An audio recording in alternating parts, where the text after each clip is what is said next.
नमस्कार दोस्तों, good evening. रात के 8 बज रहे हैं और आप देख रहे हैं अपना favourite YouTube channel Pandey ji technical. और दोस्तों, मैं हूं आपके साथ आपका अपना दोस्त सौरभ ओझा। अगर आप एक यूपी पॉलिटेक्निक के स्टूडेंट हैं और अगर आप सेकंड सेमेस्टर में हैं तो आपके लिए आज का हमारा ये वीडियो बहुत ही महत्वपूर्ण होने वाला है, क्योंकि इस वीडियो में हम सेकंड सेमेस्टर के सभी स्टूडेंटों के लिए अप्लाइड मैथमेटिक्स सेकंड पढ़ा रहे हैं। तो आज इस वीडियो में हम बात करने वाले हैं निश्चित समाकलन की। इसके पहले के जो भी वीडियोस हमने प्रोवाइड आपको करवाए हैं, आप उसको चैनल के वीडियोस में जाकर के देख सकते हैं। ठीक है, तो आज के इस वीडियो में हम बात करने वाले हैं निश्चित समाकलन की। एक बार मेरे प्यारे सारे स्टूडेंटों, गुड इवनिंग के कमेंट के साथ हम आप एक दूसरे से जुड़ जाते हैं। चलिए फटाफट सारे बच्चों नीचे कमेंट बॉक्स में गुड इवनिंग के एक कमेंट कर देते हैं। ठीक है, तो आइए देखते हैं निश्चित समाकलन। इसके पहले हमने आपको बताया था कि जो समाकलन है आपका इकाई 1, इससे आपका 30 नंबर का क्वेश्चन आता है। तो मतलब अगर आपको 30 नंबर का वो क्वेश्चन अच्छे से अचीव करना है तो इकाई 1 के लिए जितनी भी क्लासें हम आपके लिए प्रोवाइड करवा रहे हैं, आपको वो सारी क्लासें अच्छे तरीके से विथ प्रैक्टिस अटेंड करनी है। ठीक है, अगर आप अच्छे से अटेंड करेंगे तो यकीन मानिए मज़ा आएगा आपको भी पढ़ने में और हमको भी पढ़ाने में। और जब आपका स्कोर बोर्ड देखा जाएगा बाद में, जब आपका रिजल्ट आएगा, तो रिजल्ट में आपकी परफॉर्मेंस नंबर 1 की रहने वाली है। बहुत लाजवाब परफॉर्मेंस। ठीक है, तो आइए देखते हैं आज हम इसमें कुछ इम्पोर्टेंट क्वेश्चंस। तो इसके बाद जो हम पढ़ाएंगे आपको अपने इसी चैनल पर, हम आपको मैथ भी पढ़ा रहे हैं, इसके बाद फिजिक्स पढ़ाएंगे, हम आपको मैकेनिक्स पढ़ाएंगे, basic of communication, basic of electrical engineering. ये 4 सब्जेक्ट की क्लासें हम आपके लिए प्रोवाइड करवाएंगे डेली शाम को 8 बजे। और अगर आप मेरे बारे में और अधिक फॉलोअप करना चाहते हैं तो आप यूट्यूब पर सौरभ ओझा लिख करके सर्च कर सकते हैं। वहाँ से आप मेरे को और अधिक देख सकते हैं और फॉलो कर सकते हैं किसी अन्य प्लेटफॉर्म पर। ठीक है, तो जो हम निश्चित समाकलन की बात करने वाले हैं, इसके लिए सबसे महत्वपूर्ण फंड आपके लिए यही है कि आपको इसमें 2 लिमिट दी जाएगी, एक लोअर लिमिट और एक अपर लिमिट। यहाँ पर आप देखेंगे समाकलन में जो ए है ये आपका लोअर लिमिट है और जो बी आपका है ये अपर लिमिट है। इसमें कह रहा है कि समाकलन करिए आप ए से बी के बीच में एफ एक्स का डी एक्स के सापेक्ष। ठीक है, जहां पर ए क्या हो गया आपका लोअर लिमिट और बी क्या हो गया आपका अपर लिमिट। ठीक है, इतनी बात समझ में आ गई होगी। अब हम जब इसको करते हैं, मान लेते हैं हम एफ एक्स के प्लेस पर कुछ भी है, तो इसका सबसे पहले हम इंटीग्रेशन करेंगे। हम मान लेते हैं कि जो यहाँ पर एफ एक्स है इसका इंटीग्रेशन आपका कैपिटल एफ एक्स आ रहा है। ठीक है, ध्यान रखिए यहाँ पर स्मॉल है और यहाँ पर कैपिटल हो जा रहा है। ये आपको कुछ भी दे दिया गया, मान लीजिए एक्स दे दिया गया और यहाँ पर आपका जब एक्स का आप समाकलन करेंगे तो x² 2 आ गया। ठीक है, इस तरह से आप समझेंगे तो समझ में आएगा। तब आपको सबसे पहले जो भी दिया गया है आप इसको इग्नोर करिए थोड़ी देर के लिए, इसका आप इंटीग्रेशन करके लिख लीजिए। इंटीग्रेशन लिखने के बाद आपको लोअर लिमिट और अपर लिमिट जो भी दी गई इसको आप लगा देंगे। फिर आपको करना क्या है, हमेशा ध्यान रखिएगा बड़ी में से छोटी चीज घटती है। बड़ी यहाँ पर क्या है, अपर लिमिट, मतलब ऊपर वाली लिमिट बी है और लोअर लिमिट आपकी ए है। मतलब बड़ी क्या है, बी है, बी में से आपको क्या घटाना है, ए घटाना है। तब आपका क्या होगा, F B minus F A. बड़ी वाले में से छोटी वाला घट जाएगा। अब इसको कैसे आपको करना है, मतलब आपका जो यहाँ पर x² 2 आ रहा था तो 2 तो आपका बाहर हो जाएगा, बचेगा क्या आपका ओनली x²। तो सबसे पहले आपको b x के प्लेस पर b रखना है तो आपका हो जाएगा b²। फिर आपको x के प्लेस पर a रख देना है तो आपका हो जाएगा a²। मतलब आ क्या जाएगा, b² माइनस a² 2। ठीक है, तो इस तरह से आपको करना है। आगे यहाँ पर थोड़ा बहुत अगर आपको नहीं समझ में आया है तो आप निश्चिंत रहिए, टेंशन मत लीजिए, आगे हम आपको बताने वाले हैं। ठीक है, इसके कुछ हम प्रगुण देख लेते हैं, चूंकि बहुत ज़्यादा इंपॉर्टेंट है। जब हम किसी चीज़ को मान लीजिए करना स्टार्ट करते हैं तो जब तक हम उसके बारे में बेसिक नॉलेज नहीं रखेंगे तब तक हम उसके बारे में अच्छा नहीं कर सकते हैं। तो इसका जो नंबर 1 प्रगुण होता है वो यही होता है कि अगर आपको दे दिया गया लिमिट ए टू बी, हम इसको कैसे पढ़ेंगे, limit A to b, limit a से बी की तरफ, ए क्या हो गया लोअर लिमिट और बी क्या हो गया आपका upper limit. Limit A to B F x D X आपका ये बराबर होगा limit A to B F T D T के। अब ध्यान रखिए यहाँ पर एक्स था तब आपका यहाँ पर भी, अगर अंदर एक्स था तो डी एक्स के सापेक्ष था।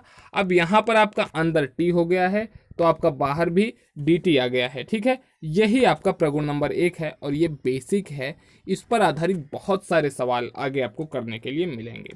ठीक है। फिर नंबर 2 इसका प्रगुण क्या कहता है, हम बहुत सारी जगहों पर ये लिख देते हैं कि प्रगुण 1 से। तो जब हम लिखेंगे प्रगुण 1 से तो आपको समझ लेना है कि हमने ये लगाया है। जब हम लिखेंगे प्रगुण 2 से तब आपको समझ लेना है कि इस रूल को हमने वहां पर फॉलो अप किया है। आपका प्रगुण 2 क्या कहता है कि limit A to B F x D X, मतलब लिमिट आपका ए से बी की तरफ है, एफ एक्स डी एक्स है। तब जब हम इसको अगर मान लीजिए ए से limit B to A convert करना चाहें, ऊपर वाले को नीचे लाना चाहें और नीचे वाले को ऊपर ले जाना चाहें, तो इसके लिए हम क्या करते हैं, ये किसके बराबर होता है, आगे आपका माइनस लग जाएगा, minus integration B to A F x D x के। कुछ नहीं होता, जब ऊपर वाला नीचे आएगा, नीचे वाला ऊपर जाएगा तो आगे माइनस लग जाएगा, बस बाकी पूरी कहानी वही आपकी रहने वाली है। फिर प्रगुण नंबर 3 आपका क्या होता है, प्रगुण नंबर 3 आपका कहता है कि यदि आपका लिमिट दे दिया जाए a to B F x D x, limit A to B F x D x, तब आपका ये किसके बराबर होगा, limit A to c f x D x plus limit c to B F x D x के।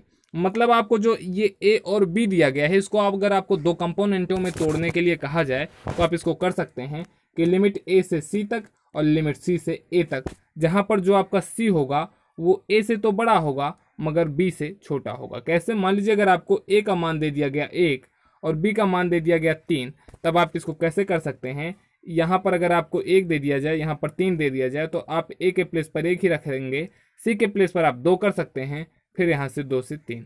बात तो वही हुई, इसका मतलब 1 से 3 तक, 1 2 3 तक, और इसका भी मतलब हुआ कि पहले 1 से 2 फिर 2 से 3। बात पूरी वही होती है, कहानी आपका कुल मिलाकर के वहीं पर आकर के रुकती है। तो ये तो हुआ आपका प्रगुण नंबर 3। आज के इस वीडियो में हम कुछ आपके प्रगुण देखेंगे और कुछ प्रगुण देखने के साथ ही साथ कुछ 2-4 हम क्वेश्चंस भी करने वाले हैं।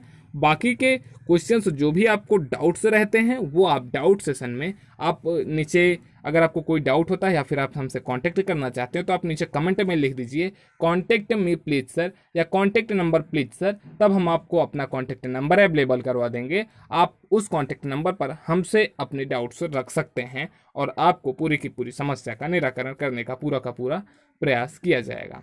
तो आपका प्रगुण 4 क्या कहता है, लिमिट 0 टू ए है। ध्यान रखिएगा, ये 4 जो है प्रगुण, ये स्पेशल टाइप का प्रगुण कहलाता है आपका। अगर आपको लिमिट दे दिया गया 0 से ए की तरफ एफ एक्स डी एक्स, तब आप इसको कन्वर्ट कर सकते हैं limit 0 to A F A minus X. इस जो प्रगुण नंबर 4 है इसका यूज बहुत होता है, इसको हम कभी कभी स्पेशल टाइप आपका रूल भी कह देते हैं। क्यों, क्योंकि इसमें देखिए अगर हर एक जगह आपको बिल्कुल एक सटीक नियमावली का प्रयोग किया गया है, लेकिन जो आपका प्रगुण 4 है इसमें हमने ए में से अंदर वाले को घटा दिया है, जबकि ऐसा इसके पहले हमने नहीं देखा था। तो ये जो प्रगुण 4 है आपका, ये बहुत यूज होता है और ये आपको ध्यान में रखना है। बेसिकली इसमें कह रहा है कि लिमिट आपको 0 से ए अगर दे दिया जाए एफ एक्स डी एक्स, तब आप इसको कर सकते हैं लिमिट 0 से ए F A minus x D x. तो ये तो आपके रहे 4 प्रगुण। 4 के चारों प्रगुण आपके लिए बहुत ही ज़्यादा इम्पॉर्टेंट हैं, ठीक है। तो आपको थोड़ी सी भी मिस्टेक नहीं करनी है, ये सारे के सारे प्रगुण आपको अच्छे से समझने हैं। इसके बाद आपको प्रगुण नंबर 5 क्या कहलाता है, ठीक है। देखिए सारे प्रगुण आपको जब तक क्लियर नहीं होंगे तब तक आपको कुछ भी कहानी समझ में नहीं आने वाली है।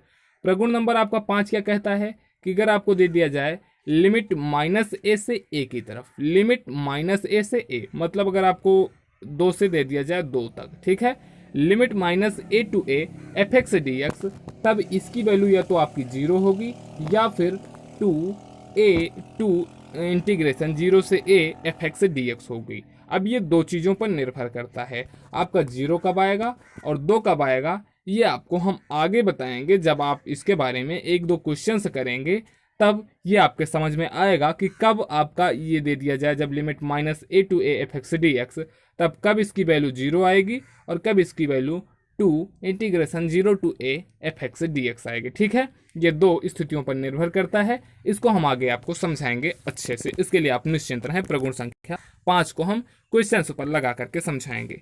फिर क्वेश्चन नंबर आपका जो 6 होता है, प्रगुण नंबर 6, ये बिल्कुल जस्ट आप कह सकते हैं कि थोड़ा बहुत प्रगुण नंबर 5 से मिलता जुलता है। इसमें कह रहा है आपका limit 0 to 2a F x D X है, तो आप इसको कैसे करेंगे, तो इसके लिए आप जो ये 2 आपको दिया गया है, आप इसको 2 बाहर ला सकते हैं, 2 integration 0 to A F x D X, ठीक है। ये किस स्थिति में होगा, जब आपका जो fx है ये सम होगा, ठीक है, ये सम की स्थिति में होगा। और इसी की वैल्यू 0 भी ली जाती है कब, जब ये विषम होगा। अगर ये पॉजिटिव आ रहा है तो सम होगा, और अगर ये निगेटिव आ रहा है तो ये विषम होगा। यही प्रगुण 5 और 6 का मेन कॉन्सेप्ट है। प्रगुण 5 और 6 के लिए आपको दो चीज़ें ध्यान में रखनी हैं, एक सम और दूसरा विषम। सम अगर आप ये रख देते हैं f2a माइनस एक्स, अगर आपको जो इधर मिलेगा अगर वो fx मिले, fx ही मिले, तब आपको वो कहलाएगा सम। उसके लिए आपका जो रखा जाएगा वो ये रखा जाएगा। अगर आप इसको रखेंगे माइनस fx प्राप्त होता है तो उसके लिए आपको 0 रखना है।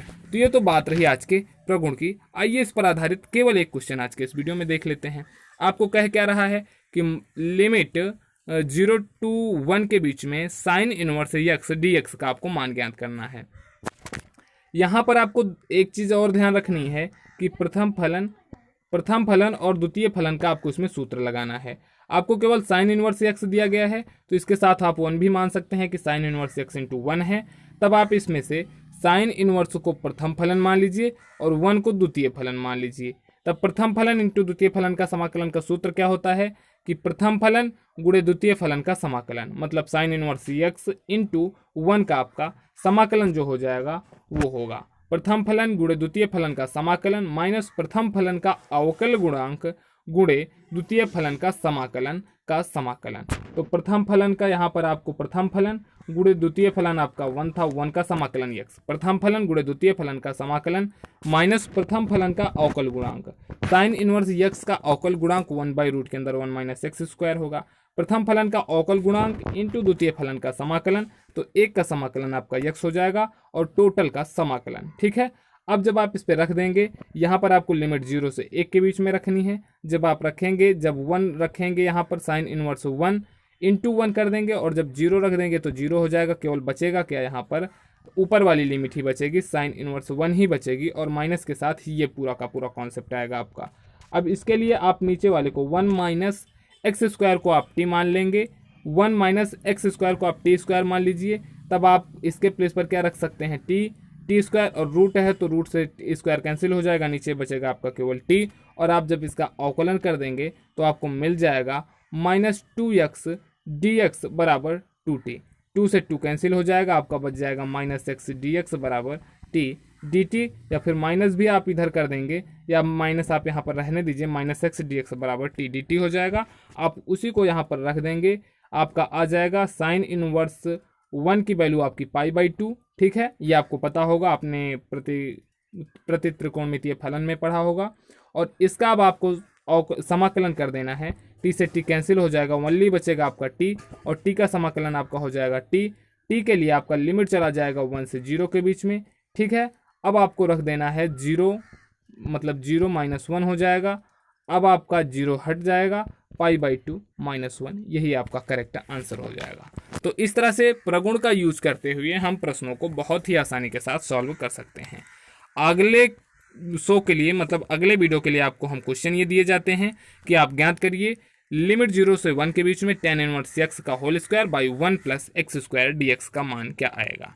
तो दोस्तों आज का वीडियो हमारा बस इतना ही, फिर मिलते हैं हम अगले वीडियो में। और आप हमसे जुड़ने के लिए नीचे ज़रूर कमेंट में आप लिख दीजिए प्लीज़ कॉन्टेक्ट मी सर, तो हम आपको अपना कॉन्टेक्ट नंबर प्रोवाइड कराएंगे और आप हमसे कनेक्ट हो सकते हैं। नमस्कार, जय हिंद।